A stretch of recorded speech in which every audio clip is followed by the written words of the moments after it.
Hello and welcome to this lesson on execution methods. The purpose of this lesson will be to familiarize you with the concept of requirements and the various methods through which valid requirements are accomplished. We'll start with where requirements come from and what makes a valid requirement.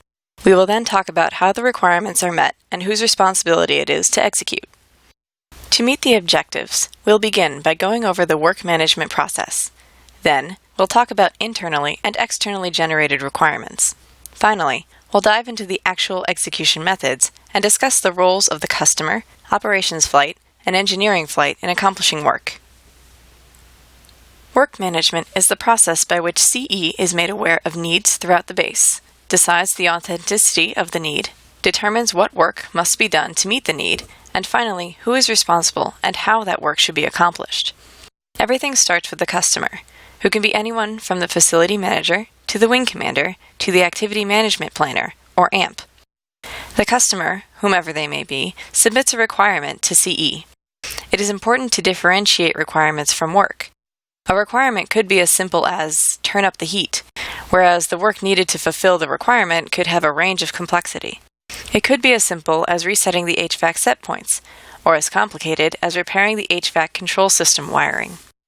Once CE is made aware of a new requirement, a validation process is conducted. This process begins with determining whether or not the requirement is a CE responsibility and whether or not the requirement is duplicative. Examples of requirements that do not fall within CE's responsibility include equipment and infrastructure under warranty and privatized assets.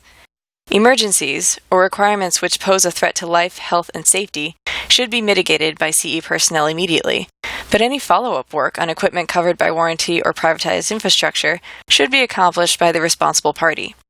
Duplicative requirements are needs that are already in place to be met, but perhaps execution has not yet occurred.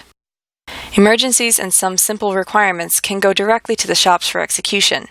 Larger and more complex requirements will go through the Work Request Review Board to determine the method of execution and responsible party, which can be the customer, operations flight, or engineering flight.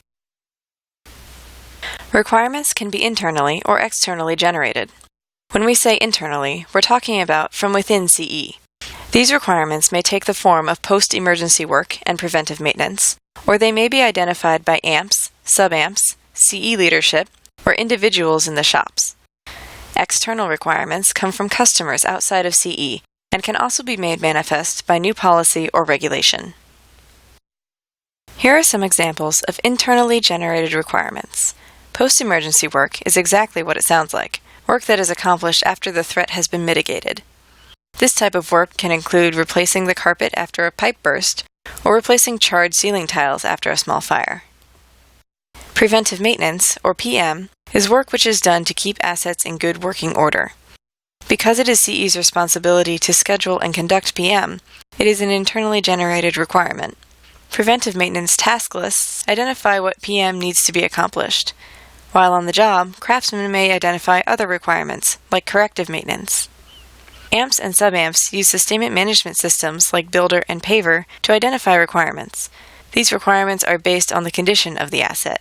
The programs can help predict when work will need to be accomplished and when replacement is due based on lifecycle algorithms. Externally generated requirements most typically come from the users. Individuals working on base may notice that something is broken and ask CE to fix it. The HVAC shop in warmer climates is likely very familiar with this kind of requirement. Alternatively, a customer may identify that what they have is not adequately meeting the level of service they expect or need. This can generate a requirement to replace or redesign equipment or infrastructure. Other external requirements may come from new regulations affecting the state, Air Force, DoD, or federal government. Similarly, any new safety requirements could drive changes which can be submitted to CE for execution. We are going to use a visual example to describe requirements and how they relate to projects. Each box represents a requirement. Some are large, some are small, some are valid, and some are not. Those requirements in the bottom left corner were invalid requirements. They didn't meet a need and were therefore removed from the pool of requirements. The requirements colored in green are requirements that CE can meet. Those that were not filled in are still valid, however CE will not complete them. They may be requirements covered by warranties or require work on privatized infrastructure. Or there could be a policy barrier. Take the turn up the heat example from a few slides ago.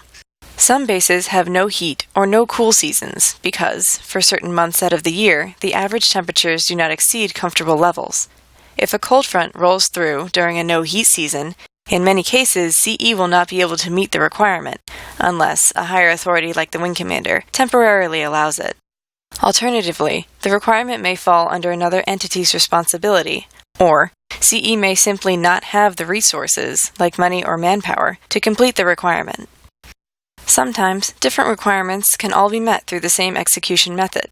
The squares colored in dark green represent requirements that will be met by completing one project, maybe a facility project in CEO, or a CEN project. Whatever the case may be, requirements can be grouped together, if doing so maximizes efficiency of execution. This one large requirement is a project in and of itself. This requirement is quite large, and due to manning or funding or complexity, the requirement will be met in multiple parts. Consider a new mission bed-down requirement. Perhaps a new building must be constructed, and an old building must be renovated. The portion of the requirement that will be met by contract is shaded in dark green, and the remainder shaded in light green will be a troop training project. This is an example of a requirement that is met using two different execution methods. Alright, I think we've kept you in suspense long enough. Let's dive into those execution methods. There are many ways available to CE to accomplish work, and this may not be an exhaustive list, but it covers a lot of different types of work that CE will encounter. Keep in mind that there are some unique cases. The base hospital, for example, due to the fact that many of their requirements are specialized, will have their own execution avenue. They have specialized facilities money and contracting personnel to execute work. CE can do work for the hospital. However, because the hospital receives funds for their facility, they must reimburse CE. The remainder of this lesson will be organized based on how the execution methods are managed and who physically performs the labor. Let's investigate each execution method. First, we're going to talk about work which is managed by CEO but accomplished by the facility manager. The U-Fix-It program is for work that does not require special tools, materials, or training. It was designed as a force multiplier in times of low manpower and is a convenient way to accomplish work that your average facility manager does at home. Details for the program can be found in the Work Management Playbook, but for the most part, CEO will manage the program and provide materials, allowing facility managers to take care of the small stuff within their building.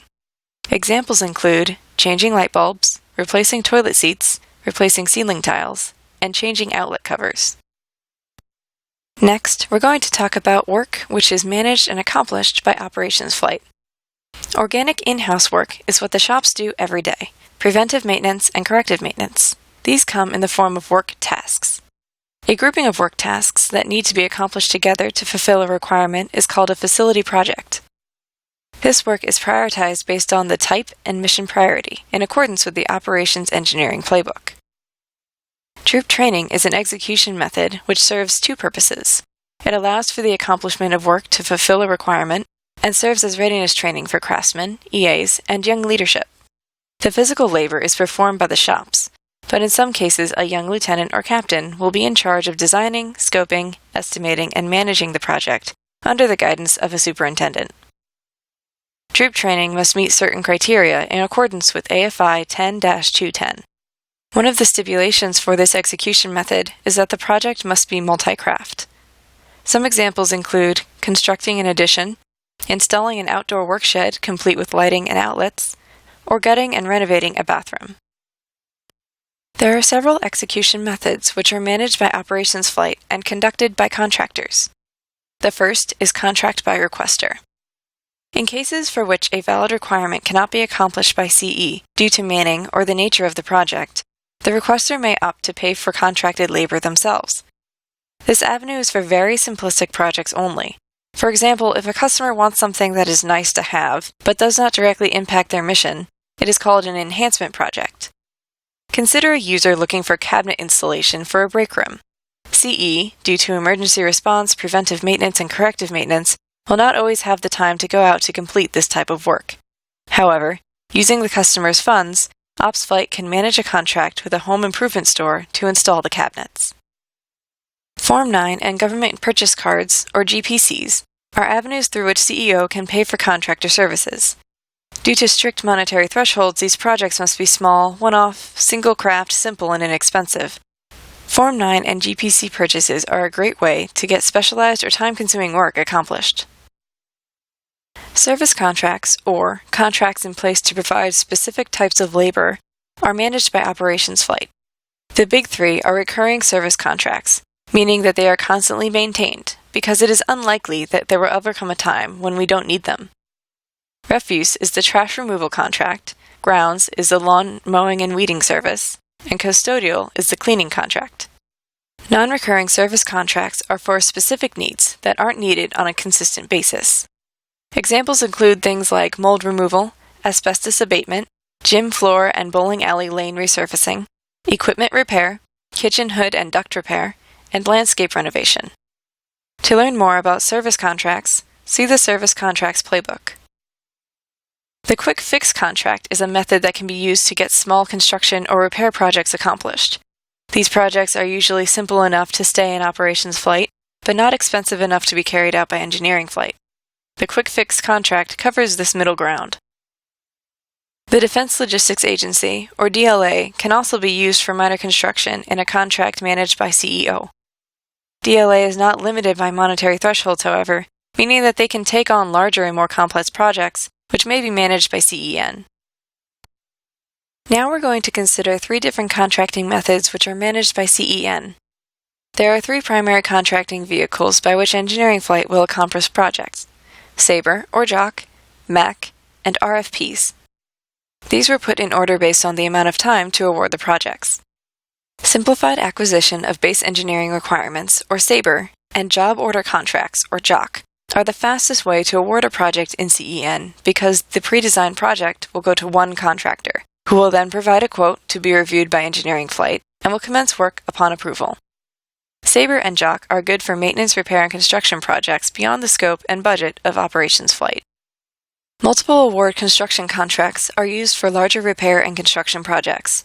MACs, unlike SABRE and JOC, have a design capability, which make them a better option for large-scale and complex projects. Also, unlike SABRE and JOC, more than one contractor will bid on a project. A design and cost proposal is collected from 3 to 5 pre-selected contractors, meaning that CEN must review and compare submittal documents before selection and award. This lengthens the process. A standalone request for proposal is also for large, complex projects. However, instead of having 3 to 5 contractors bid for a project, the project is openly advertised. Any contractor wishing to submit their bid may do so, usually resulting in several different designs and cost proposals for Engineering Flight to sift through and review. This review process takes time and is the reason projects utilizing this execution method often take the longest to be awarded. There you have it. As we've seen, there are many ways to execute work, depending on complexity and cost. This concludes the lesson on execution methods. Hopefully you have a better understanding of requirements and the various ways to accomplish projects based on nature and scope.